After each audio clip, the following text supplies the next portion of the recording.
you have never played Hearthstone, and I did this previous with a limited arena player in Magic, but you play the main game mode, standard. Yes, best of one standard. Best of one standard, which means your analysis should arguably be better than the limited format arena player. My analysis is better than every limited player in Magic the Gathering. That's because, you know, standard is better than limited. That's just facts. I'm not going to give my opinion on that just in case I get attacked. But regardless, I have high expectations for you, especially because you are a very good Magic player as far as I'm concerned. The biggest difference between Magic and Hearthstone, I cannot interact with you on your turn. Okay, so yeah, it's just permanently silenced. Hearthstone also, you get mana passively. I don't have to put lands into my deck. I just get natural mana up to 10 mana crystals. So there's no worry about tapping or anything like that. You just get that mana back every single turn. Is your shuffler rigged? Do you ever just not get a mana crystal because God doesn't like you? No. Okay. No, there's nothing like that. There's something like that. Interesting. Yeah, so now most importantly, because I forgot this is one of the biggest things I forgot, is if my creature is a 10-10 and you do 5 damage to that creature, they don't regen health at the start of their turn. It will stay as a 10-5 until it's either healed or more damage is done to it.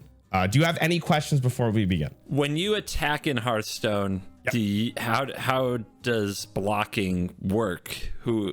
So you can't interact, right? Right. So there is technically no blocking in Hearthstone unless a card has a very specific keyword, which I will be showing you like literally the first card. Okay. So when you look at this Hearthstone card, this is a minion. Okay. This is 2 mana. So you need 2 mana to play this card. It is a common, which you can see from the gem under its name. And it has a keyword called taunt. So taunt is like the blocking in Hearthstone. And in order for your opponent to attack anything else, they have to go through the taunt unless they have a very specific card. This only matters for creatures and weapons, not for spells, because spells, if it says like deal 5 damage, it doesn't have to go through the taunt. Okay. Yeah, 2 mana. It's a common. 7's a lot. I guess how good this card is depends on how fast opponents' decks are and how big the stats are. Like, is the stats for a typical aggressive 2 like 3 power? I would say the average is probably about 3 attack and 2 health. Also, I should maybe, like, in case if there's any confusion, this card reads as a 0 attack, 7 health minion. Right. Just in case. Right. I mean, there's without the context of like, maybe I stay alive until I cast this one thing that costs 7 and I win the game on its own. This doesn't look like a card that's worth putting in a deck, because you should have spells that just kill small minions, not just keep them from attacking you. So I'm going to say that this is pretty vanilla. I don't know. I don't think I'd want to play it. So your analysis there was actually very spot on. This card was very bad. There was no reason for you to put this into your deck. There's infinitely better stuff you could be doing than this card, because this card just delays the inevitable, right? Like you're still going to take that damage at some point. And because it doesn't deal any damage back, it's basically just like, why are you putting this into your deck? So this is a legendary. So you'll notice that legendaries have this dragon emblem thing around the portrait. You'll see it immediately. But this is your next card. Milhouse manastorm. Well, it always comes up Milhouse. Okay, so this is 2 mana for a legendary 4 and a 4, and it says enemy spells cost 0 next turn. Enemy spells, so your opponent's spells all cost 0? Yes. So you know what battle cry means, I'm assuming, right? Based on how you read that? Yeah, it's in Magic we say enters the battlefield. This is cleaner. Okay, so enters the battlefield is actually slightly different, because I think enters the battlefield means if you pull it from the graveyard, it still procs that, right? Yeah. This is if this card is played from your hand, it procs the battle cry. Yeah, that's a very clear distinction. Okay. All right. So obviously playing this on turn 2 lets your opponent cast. Wait, I didn't ask what starting hand size is. Oh, if you're going first, you start with 4, which, you know what? Let me do the full rundown here just in case. Hopefully that makes sense. Does that make sense? Yeah. It means the opponent has plenty of spells to cast for 0 when this card is hitting the battlefield on curve. Okay. So if you play this, the opponent basically gets to go off and play their whole hand. Who knows the ceiling on that? And if you reanimate it, get it out of your graveyard or something to avoid the battle cry, why aren't you just reanimating something bigger? So Oh man, unless you're like trying to gambit the opponent into playing out all their stuff and then you blow it all up, this card reads like garbage to me. I would read this as garbage. Okay, so yeah, you're entirely right. This card is garbage. You're like, sometimes you just play this card, you lose the game on the spot. It is because like that's the how powerful that effect actually is. Spells are really good in Hearthstone. I should mention that as well. Okay, so those were your two like beginner cards, if I'm going to be honest. Those are like the ones I wanted to give you so you understand how Hearthstone works. Sorry, Voxy, if she ends up watching this, I should have done this better for her. But now we move on to a real card. Oh, wait, a 2-for-1. Okay, that's already probably good. Troggzor, the Earthinator. What a name. And Burly Rockjaw Trogg. So 7 for a 6/6. Whenever your opponent casts a spell, summon Burly Rockjaw Trogg. And it's whenever your opponent casts a spell, gain +2 attack, and it's a 3/5. So summon means put it right on the battlefield? Yes. Yeah. I should also mention you only have 7 spots per your side of the board. But most of the time when you play this card, it's not going to reach that limit. I see. Just in case you were curious. No, that's good to know. 7. The stats it brings into play are pretty insane. Like there'd be a lot of metas where just getting that much stats for 7 mana could be game winning. Now it says whenever your opponent casts a spell, summon it, but do you only get one, or does it summon another one every time they cast the spell? So the way that it will work is if I play Troggzor on my turn 7 and then my opponent casts a spell, you will summon a Burly Rockjaw Trogg. The next time they play a spell, not only do you summon another one, but your Trogg also gets +2 attack. And it's kind of that infinite loop as long as your opponent is playing spells. I mean, this card is all about whether or not games last much longer than turn 7, because if you play this on turn 7 and your opponent plays a spell that ends the game, then this isn't good enough. But if games often go into the 8, 9, 10 range, this card is probably busted. And if there's a way to cheat this out, that is absolutely brutal. I can see this card was probably good in a lot of... This card would have been really good in Magic in a number of metas, and there'd be some it would be no good because there was just a busted ceiling, like a top on the format. But I'm gonna bet this saw competitive play. I'm gonna bet this is a very good card. Okay, so this card was released in 2014. So this was in Hearthstone's early life cycle, and games generally didn't die before turn 7. You were playing the game. This card sucked. People thought like the thought process of this card was what you had, right? This card is insane. If you're ahead on board and your opponent plays this, how do you come back in the game? But I think you forgot one thing. If your opponent has any minions on the board, this card infinitely becomes worse because now they just trade into this and then it dies. And then what? They can attack your minions. Oh, yes. That's okay. That's right. They don't have to cast a spell to deal with it. All right, that's my magic brain. Yeah. So on top of that, your analysis was pretty spot on there, though. Like a lot of people thought this was going to be the best card of that set. I wanted to make that very clear for you. So a lot of people fell for this trap, me included, right back in the day. Like this card looked insane because this was the very first expansion after Hearthstone's release. And you saw this card, you're like, oh my God, this is going to be insane, right? But yeah, people forgot that minions on board just deal with this pretty easily and you don't have to worry about casting any spells. What I can learn from this is that minions on board is a very common state for the game. It's probably not, like in some metas, we just kill everything on sight with spells. I will say, as Hearthstone has progressed over the years, that state has also happened to Hearthstone. Okay. There were metagames where minions were literally irrelevant. Another 7. Acidmaw, 4/2. It's pretty small for a 7. Whenever another minion takes damage, destroy it. So I'm going to mention some stuff here just to make your analysis a little easier. This is for the Hunter class. Okay, so that's what that green border is. Hunter has a lot of ways to deal 1 damage. Oh, so they got pingers. They got archers. They have pingers. Yes. They have ways to utilize this effect. So the idea is you have your little board that can find a lot of ways to deal things, or maybe a very cheap spell, and you play this for 7, and then you just ping everything they have and you kill all of their stuff. That's the dream. So how likely would that be to be a regular thing in the game, though? because that sounds like magical Christmas land in my game and the way that I play. I don't let creatures live. Are you kidding me? And 7 is so much. And now it's the meta game, right? Like, you gave me a stinker that looked good. Are you giving me a good card that looks stinker? This is where the mind games come in. It really is. When did this card come out? This card came out the very next expansion after the previous card I showed you. Then I'm gonna say this card was good in its deck. I bet this was a hunter staple, because if you were using minions to just tear down things like Troggzor, which saw 0 play, I guess I shouldn't base that as the thing, but it does sound like having minions on board was a commonality. It made your earthinator a lot worse. So I'm gonna guess this was. It sounds to me like this was part of, just on the hint you gave me too, which could be you messing with me. You got tricks, I know. But this is going to set me up for the rest. I'm going to say this card was a hunter staple. Okay, I baited you. This card was awful. Man. You got me good.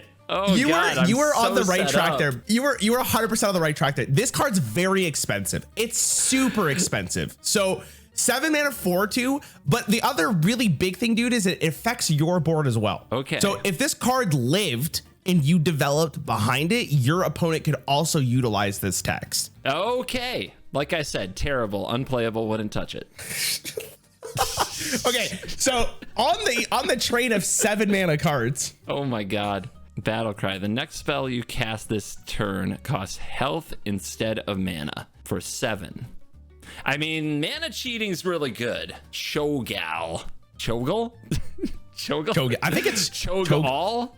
Listen, don't ask me to pronounce names. We went through this last time. Remember, it was atrocious. See, Cho'gall? I feel like I'm missing something with this card. There is some spell that if you cast it with your health is just busted or something that just like restores your health back to 20 and returns this, and then you play it again and then you do it again. I feel like there's something missing here, because if the right card is printed, I could see this card being the type of thing that could end a game. And it's another 7 mana, and 7 is a lot. And we've established 2 things that look like 7, like they could be really good, that are bad. And now I'm looking at this thing that cheats mana. What class is this?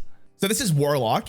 This class has good spells in it, but it is in the theme of like self damage is good for tempo or something along those lines, right? That's the theme of the class. Now you got me looking at that 7 endlessly, and I'm looking at these other things that cost 7. Is this better than those? I think it is. But like I said, I think I'm missing something here. But you can't cheat this into play and get this effect.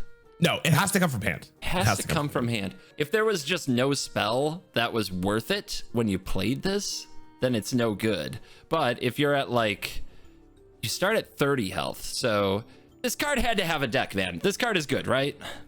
Sorry, is that your final answer? Yeah, this card is good, right? God, you fell for it again, bro. Dude, it has to have there has to be a card you can play with this. That's amazing. So let me give you context here. Okay, so this card came out in 2016. This card was released when Hearthstone did its very first rotation. So a lot of the older cards were rotated, but Hearthstone has like a classic set. I don't know how Magic works, but there's like a classic set that stayed around. So classes would always have a base. People looked at this card, same thing as the Trogg. People were like, oh, this is going to be really good because it's mana cheating, right? And like you said, if there's a spell, oh my God, it's sick, dude. But like, it just never saw play, like ever. Okay. Like people probably tested it for a bit. The problem with this card specifically is just often paying for a 7 mana 7/7 to maybe cast like a 2 mana spell, 3 mana spell just wasn't good enough. So you needed a huge payoff for this. But like most of the spells were still not worth paying 7 mana for a 7/7. I will give you somewhat credit though. This card did see more play than the other two. Yes, not by much. Great. Let's go. All right, all 7 mana cards are trash. Got it. It's all good, dude. It's all good. This is fun for me. I want you to know. I'm having a blast. I'm glad you're having fun. All right. This is a Bearshark, which is cool in and of itself. 3 for a 4/3 undead beast and can't be targeted by spells or hero powers. So that includes your spells, but I haven't seen a spell. Yes. And now I'm going to assume every spell is garbage because apparently cheating out spells or like getting paid when opponents cast spells is garbage. So spells are clearly trash. I'm putting it out here now. Hearthstone is just smashing dumb minions that are cheap into each other. That is what I'm getting from this video.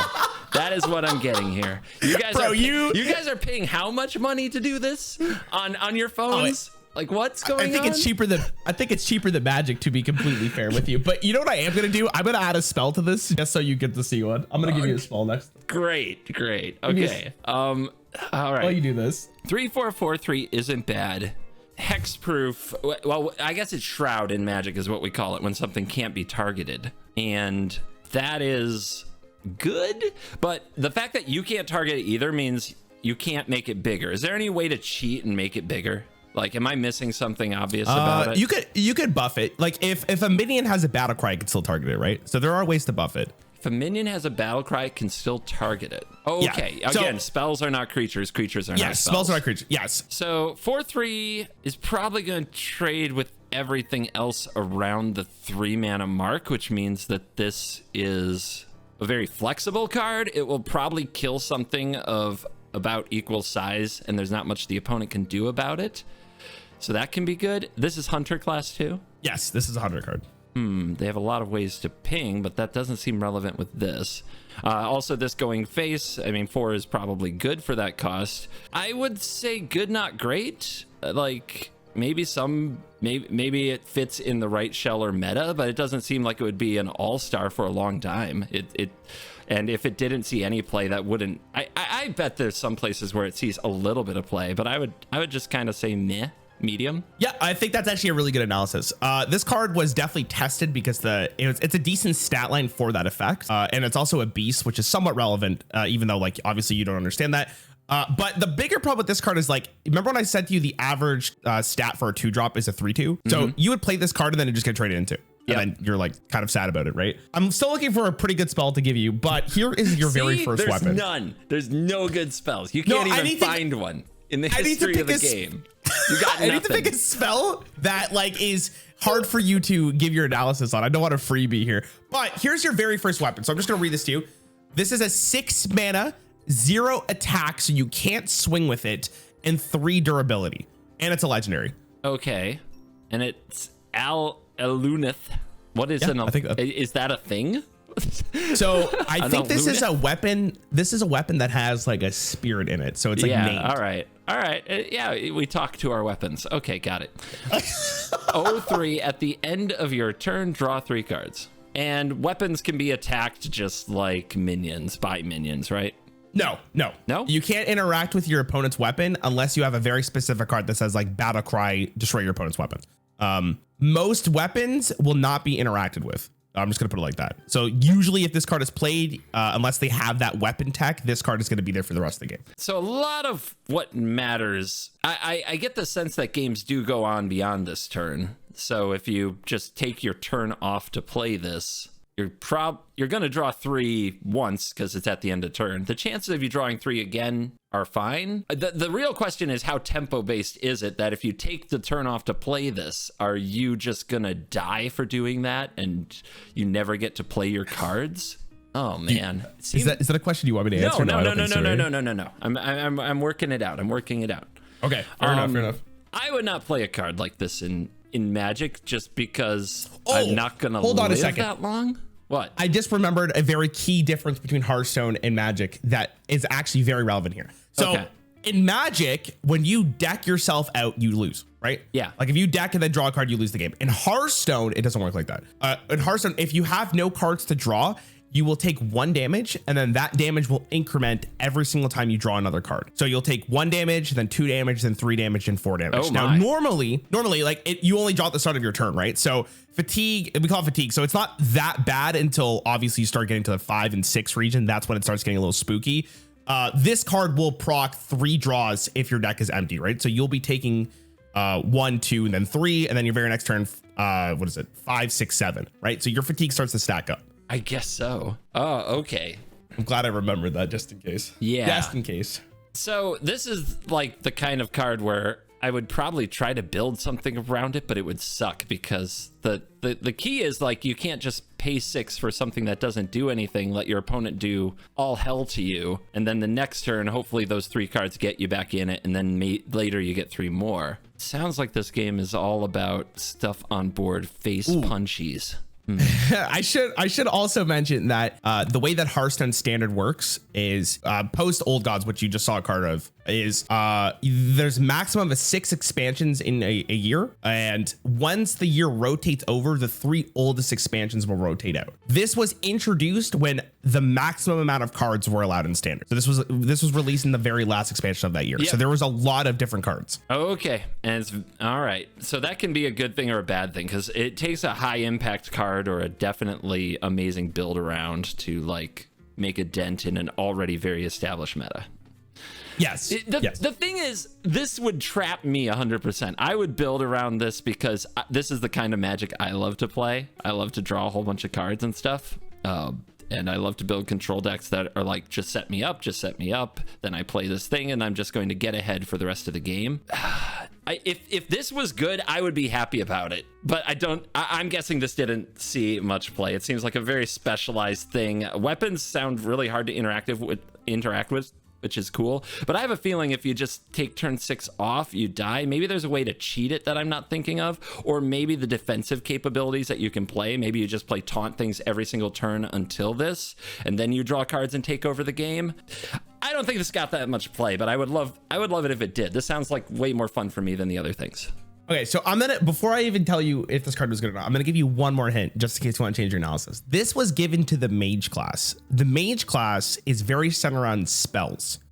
They are the most spell heavy class, I would say, and I would say a good portion of their spells do damage. It doesn't change my analysis a ton, but I'm just gonna guess then. I'm gonna guess that there is a deck that is just all about what we call storming off in this, which is doing like casting a ton of things and dealing damage to face and stay like you just stall until you get critical mass, do all these things and then win. So I'm gonna guess that that's a mage deck. So was this an awesome card in that deck? So the deck that was played was called basically Tempo Mage, which the idea was you would start by playing pretty aggressive minions early, and then you would play this on turn 6 to basically refill your hand and just try to kill your opponent. That's the logic behind it. Oh, so it's a refill for an aggro card? Kinda? Yeah, so let me give you so basically you play a bunch of minions, right? You're dealing damage to your opponent. Your opponent has to react to your stuff. You take the six mana to put this turn in play, to put the weapon in play. And then the very next turn, you have full refill, right? And then you're casting fireballs, which I think you're aware of, frostbolt at your opponent's face. And because you don't have to worry about resources anymore, it gave you a lot more leeway to kill your opponent. Yeah, I guess my idea of a deck that just dirtles around and deals with stuff all the time is bad because eventually you draw yourself out and you take fatigue and you take damage and you die. But yeah, if you're just burning them, if you're getting the last 3 cards that do the last 6 damage, sure. Okay. Yeah. All right. So here's your spell. Let's see how well you can do this.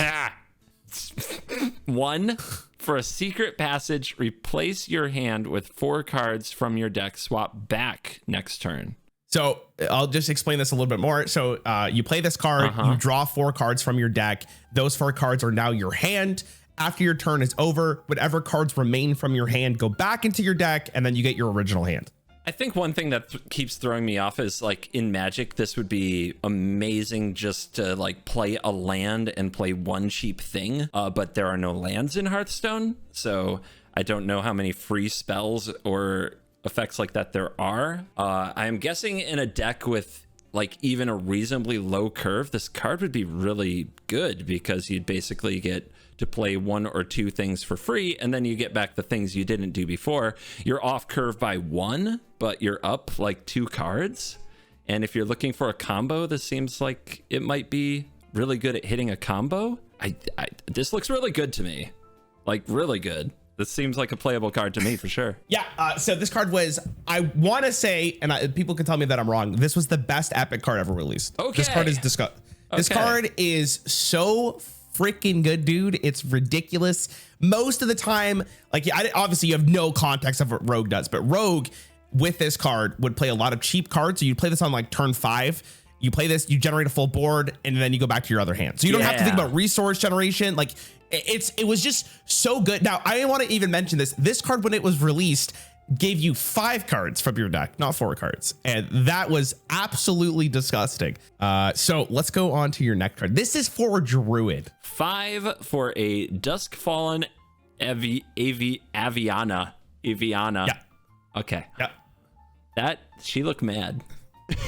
She's very bad. All right. She's upset. 3 and 7. And on each player's turn, the first card played costs 0. On each player's turn.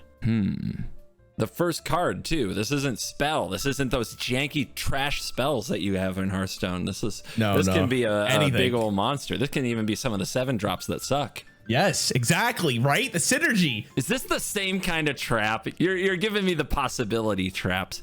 Okay. Is this a legendary? It's a legendary. So there can only be one of these. Yes. So building around it is probably not great. No, I would not say that. I mean, then that's not good. This isn't good then. Let me read it again.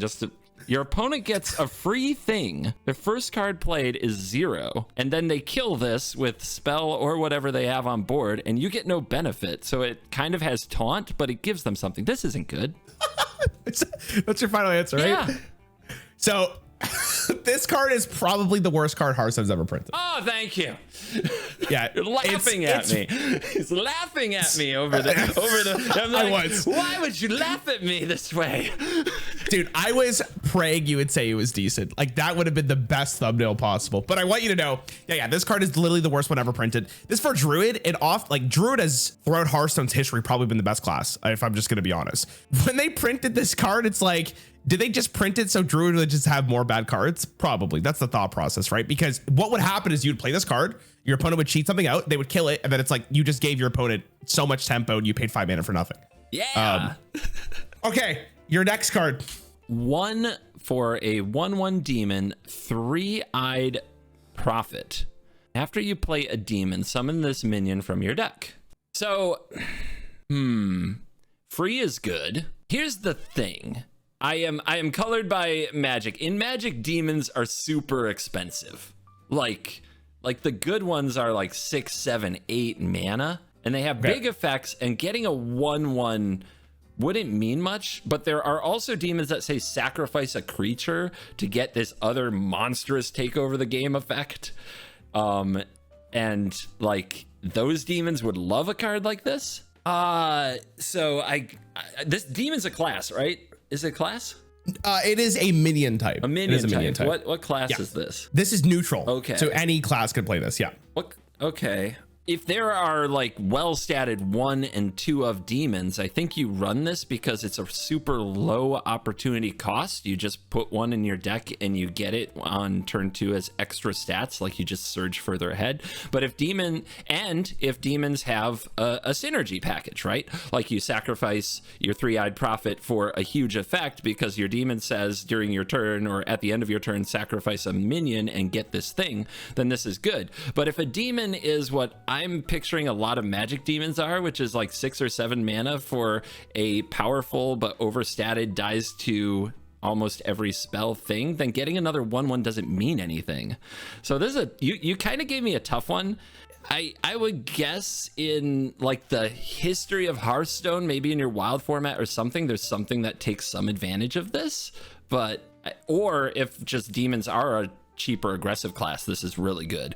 But I don't have the context. Okay, so I'm gonna give you a little bit more context for you. Okay, when they printed this card, there were neutral demons that were printed that are pretty low cost. It is possible to get this like turn 2, turn 1. Then it's the value of, if that's a good tribe or if that's a good group, if that's worth building a deck around. Like if your demons are good, this is 100% in your deck if they're at reasonable cost and low price. 100%. Like it's just free. It's kind of insane. So okay, before people are probably looking at this card very confused. Before we started recording, you told me that you knew of patches. This is patches, but instead this is it. So yeah, instead of saying after you play a demon, it was after you play a pirate. Because his name is Patches the Pirate. So after you play a pirate, something this many for your deck. This card warped the meta around it. Yeah. This card used to have charge, so when you play this, you also get that 1 ping damage to anything you want, which made the card infinitely better. It's not as good as it used to be without the charge, of course, but because Hearthstone is a game of 30 cards, pulling a card from your deck is just good, and also just starting the game with an extra 1/1 of stats is also very good. It's also a pirate. I took the tribe off just in case you were curious. It's supposed to be a demon and a pirate, so it also interacted with the way that pirates have buffs. So it also could have just been a better card. This card was very good. In my opinion, it is the best card Hearthstone's ever released just because of how much it warped the game around it. In Wild today, if you're playing an aggro deck, you are putting the pirate package into your deck because of this card. So when you see Voxy next time, you can tell her that you got patches correct. Yes. Oh God. I was dreading it. I was dreading it too. Okay, sweet. Okay. All right, next one. This is for Rogue again, and it is a legendary. Oh, I should mention combo is you have to play a card first to get the combo. 4 mana, Scabbs, cutterbutter, and it's a 3/3. The next 2 cards you play this turn cost 3 less. The next 2 cards you play this turn. So what you told me about rogues is that they had a lot of cheap cards. And it sounds like they do a lot of clever stuff. We know that one of the best spells is Secret Passage, which seems amazing when you can Secret Passage into this.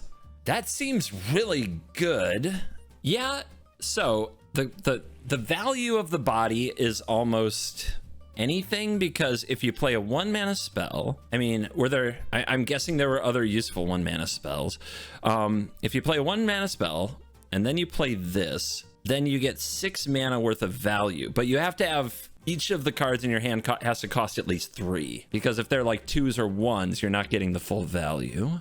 It seems like in like a meta where you're casting a card like Secret Passage, like this can just add extra gas to that turn. But do you need the extra gas? Because I could also see a world where it gets clunky, where it comes down and it just doesn't do as much for it, but you still get the body. There's a ton of upside to like the turns where you cast a ton of spells to just have this card, or possibly hit it off a card like Secret Passage if you're looking at a lot of cards.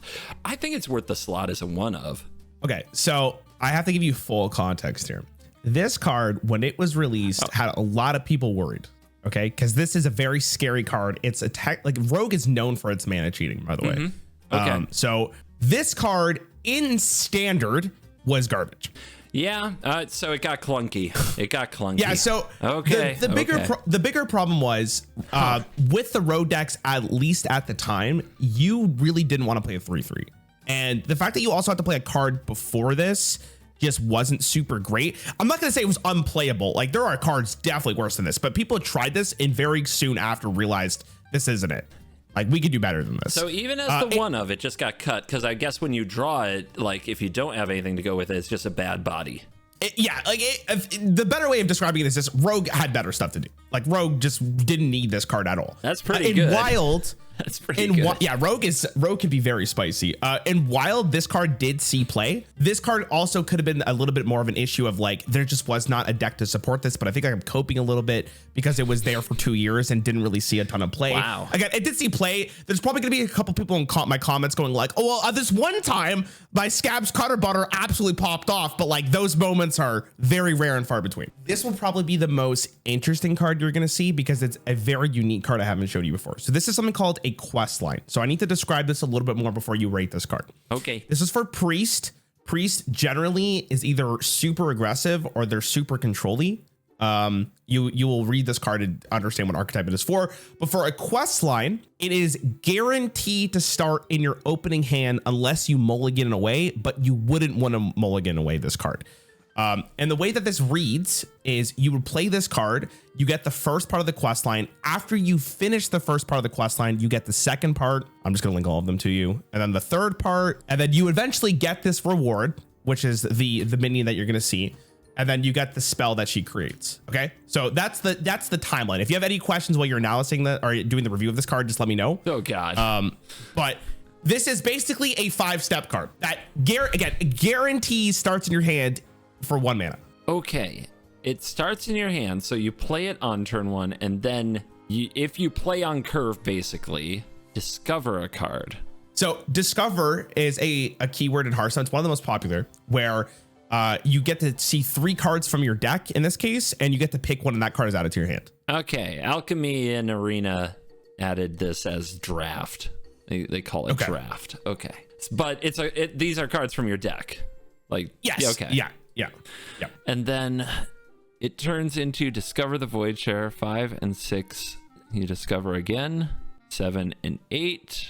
You get, what the hell is that? Does that go into your hand or the battlefield? This goes in your hand. This goes in your hand. It's 7/7 taunt, battle cry, shuffle the purified shard into your deck, and the purified shard is 10 mana, win the game, right? Destroy the enemy hero, win the game. It is win the game, yep. Okay, just 10 mana and doing all that. Man, I can imagine when this card was revealed, the excitement of people planning how they're going to build around this card. I think the sentiment was more like, why did they make this card? Really? Like, why do I just lose the game? Yeah, I will give you more context too. Maybe that's my brewer side. I'm just like, ooh, what's this? People were excited. Priest is the most hated class in the game, if I had to take a guess, just for the record. Well, why? Do they kill everything? They are, well, if they're playing control, they're generally just like, they make the game unfun for you. That's how I'll describe it. The thing is, you're not going to get the benefits until really late game unless you play perfectly on curve, which means you're never double spelling. If you're never double spelling, like, your cards have to be amazing and you have to have them at the right time to get these rewards. So the other way that you do all this is just by making the game take forever. And you said it could be really control-y. The content creator side of me would go straight out and build the Seek Guidance control deck, just because that's the kind of like thing I get into. Maybe there are cards that you play that like cast other cards for free, but those would be the busted cards you'd probably be showing me, not this. This doesn't seem like it could be the best, but I mean, if you take a turn off from trying to complete your quest line, that's okay as long as you're making the game take longer, but you still just have to wait to get those cards. So maybe you just have a ton of card draw, but you still have to play some of these really expensive things. God, I'm gonna be really mad because this is definitely the kind of deck I would try to build, but I would also like do it thinking I was building a trash deck. That's fair. Yeah, I would go into this thinking I was building a terrible deck. So I'm gonna go with this card wasn't a competitive card. Okay, so this card had an interesting history. When this card first got released, it was not competitive. The game was way too fast. You brought up earlier, like, when the minions just don't matter, like creatures don't matter. Like, that was the meta game that we were in, basically, where like you would die on turn 5. This card was unplayable. But as it maintained its spot in standard before it rotated, it actually did see play because, you know, you get better minions, you get better ways to operate the deck. They obviously kind of supported it by printing like good minions or good spells at a certain cost. So this card ended up actually being competitively viable. Wow. And was that by like getting through all the different phases? Did they often get to the end game? I died a couple times to it. Yeah, absolutely. The purified shard happened. Wow. Okay. Yes. A really cool animation, by the way. But I will say, like, if you're a Hearthstone player and you play the game for a while, even like, I guess any card game player, like at some point, if I'm playing like an aggressive deck, I realize I'm not going to win the game, right? So you would just concede. So is that really like the quest line's fault for not really procking? I mean, maybe. Yeah. But I see what you mean. It becomes inevitable if they play the right solutions. Exactly. Yeah. So it's your win con. Yeah, that's sweet. It's a really cool design. Like, this is one of the most interesting cards they've ever printed. Yeah, very neat. I would enjoy playing with this card. Okay, so these are your final 3 cards. All right, I'm so excited to hear your analysis on these 3. This is might be your hardest out of all of them, especially the last one. Oh god, I can't wait. Okay, here you go. This one is, I want to give you context. This card was released like 2 weeks ago. What? Okay. All right. 30 mana. Fanottem, Lord of the Opera, 15/15 taunt lifesteal, which I believe is like life link. Where yes, it should be the exact same thing. Yeah. Okay, this card's cost is equal to the amount of cards in your deck. Ooh, a trap, you say? Huh. Revealed 2 weeks ago. So has it been played yet? Yes. Yeah. Okay. Sorry, released 2 weeks ago. Released 2 weeks ago. I mean, and what class is this? This is Warlock. So I'll give you a little bit more context on the Warlock class. Warlock's hero power is 2 mana, take 2 damage, and draw a card. Okay. It's hard for me to picture without playing Hearthstone how, like, I could sit here and do the math, but I'm trying to think about, like, what turn average games have about 10 cards or less in a library. Realistically, if you're going to play this card for, like, 6-7 mana, it'd be around turn 8 or 9, depending on how much you're really drawing. Are there any cards legal with this card that cost 1 or 2 mana, or I guess I should just say less than 5 mana in case it's attached to a minion, that exile like 10 cards from your deck or a number of cards from your deck? There are, I would say not in the current format. Not in the current format. There are cards that will, like, if your worry is like drawing cards fast enough, I don't think that's your biggest concern with this card. Or like, I'll just put it like that. I don't think it's very relevant for its stats. Yeah. All right. And cheating it into play. I've seen what cheat stuff into play in your game, at least in the past, and it was bad. Oh my goodness. This is also like, I can see why it's fun to be a Hearthstone content creator, because this is also a card I would like day one be like, let's go. I was super excited. We're going to the opera, baby. Fun fact, by the way, this is the most expensive card Hearthstone's ever released at 30 mana. Okay. Man, as a one of, man, are there, if there were also cards that were like draw 3 cards, put 1 card on the bottom of your deck, like this would be a card you'd want really close to the bottom. I'm still gonna say no. I'm gonna say no to this. There's got to be a way to just kill it, like with, and then you did all that for nothing, and you should have had a better win con. I'm gonna say this is jank. Yeah, it's pretty bad. Okay. Unfortunately. Okay. Yeah, so the problem is it's so much effort just to get a big meatball, and by the time you get to play this big meatball, it probably just dies or you're dead. All right, you ready for another banger? I sure am. If it costs 30 mana, that would be appreciated. It's kind of a tell. All right. True. All right. 3 mana, Prince Renathal. And this is a 3/4, and your deck size and starting health are 40. So I'm going to give you a little context of how this card works, okay? So this card does take up a slot in your deck. Okay. So when you put this card in your deck during deck building, it goes from 1 out of 40 if this is your first card. When the game starts, you will have like a little animation, and it will let your opponent know, obviously, that your starting health is now 40. With the trade-off, well, I'm using quotations depending on how you think it is, of your deck being 40. So your deck becomes a little inconsistent for like 10 more life. So, yeah, we had a card in Magic called Yorion, which asked people to play with another 20 cards in their deck, but you got to cast it when it was first printed until they nerfed the mechanic. You got to just cast it for free from the Companion Zone, a slot in your sideboard, they called it. And that was, at first people were like, play 20 more cards in my deck? Never. And then they were like, oh, wait, I just get this thing for free. That's busted. That sounds like patches, man. Yeah, that's what it is. Yeah. Except it was 5 mana for a 4/5 flyer that made all of your battle cries go again. Oh, okay. Yeah, it's kind of good. It's my favorite card.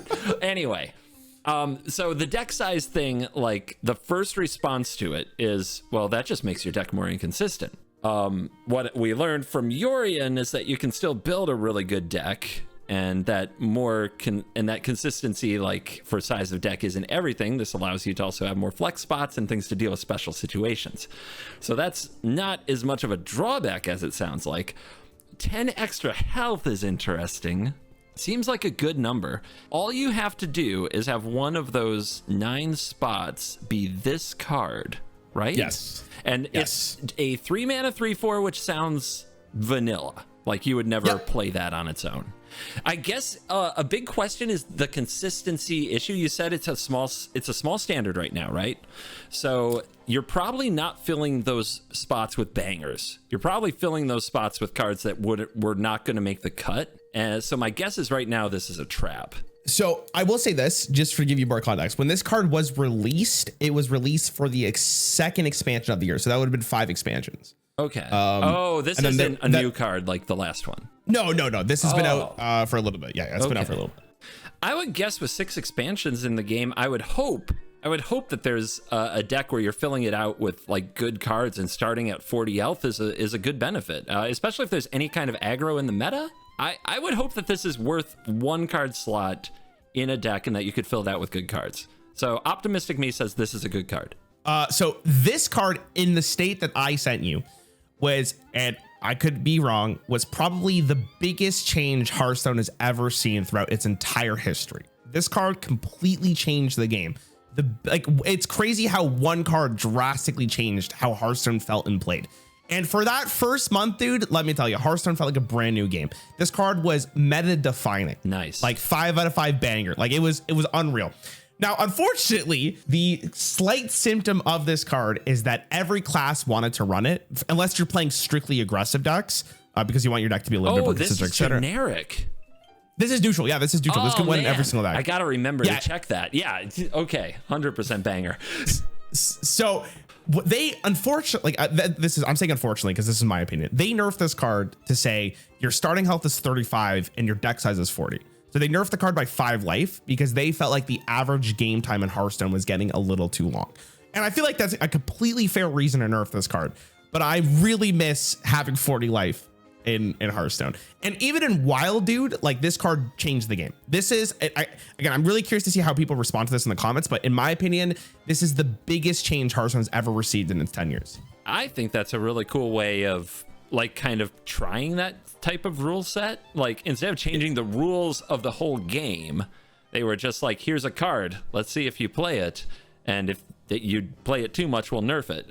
That's pretty cool. Now, so for your very last card, I am going to show you at least probably what most people would agree as Hearthstone's most iconic card.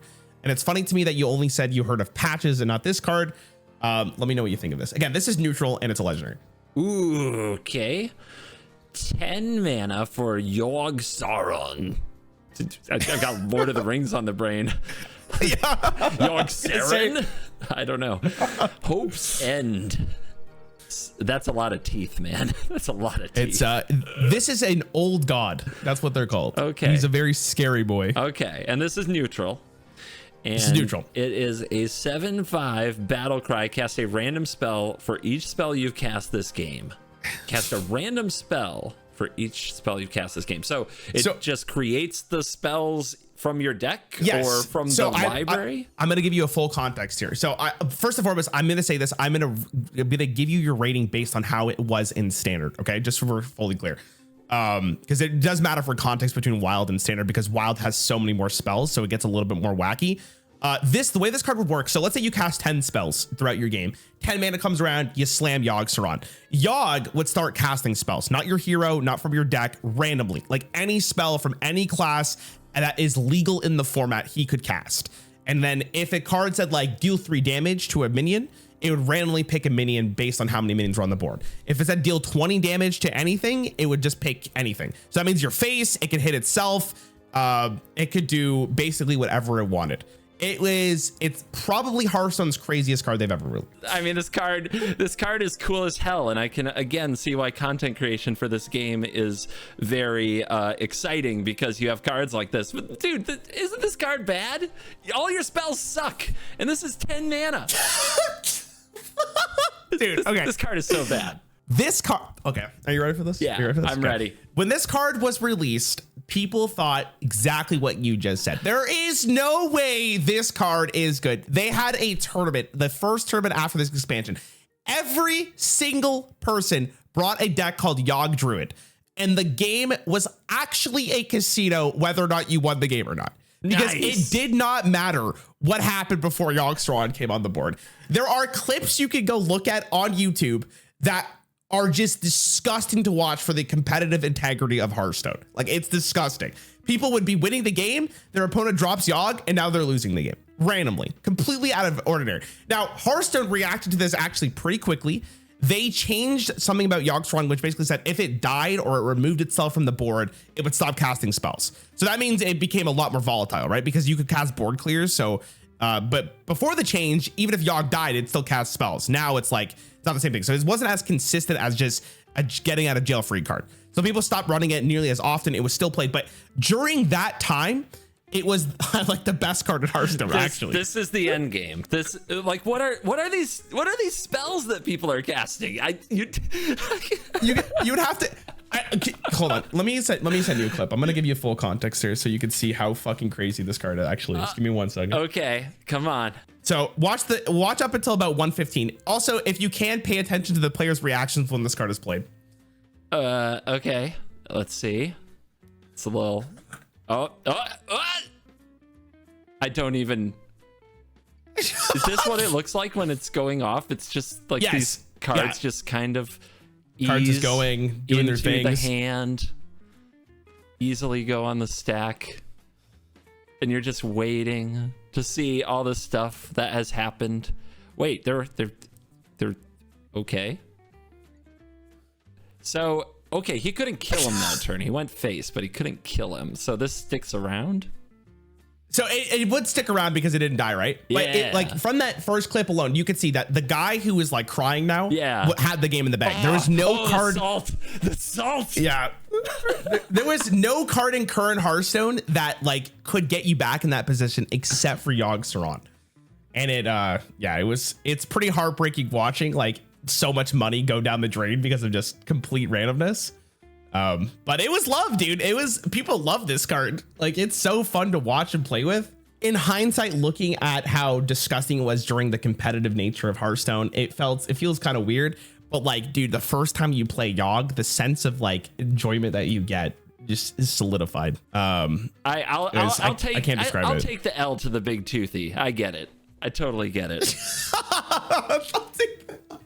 But anyways, I think you did a pretty good job overall. At the start there, I was getting a little shaky, but I think you really pulled it back. Just warming up. I was just stretching on some 7 drops. No big deal. Yeah. But yeah, dude, thanks for coming. I hope you had fun.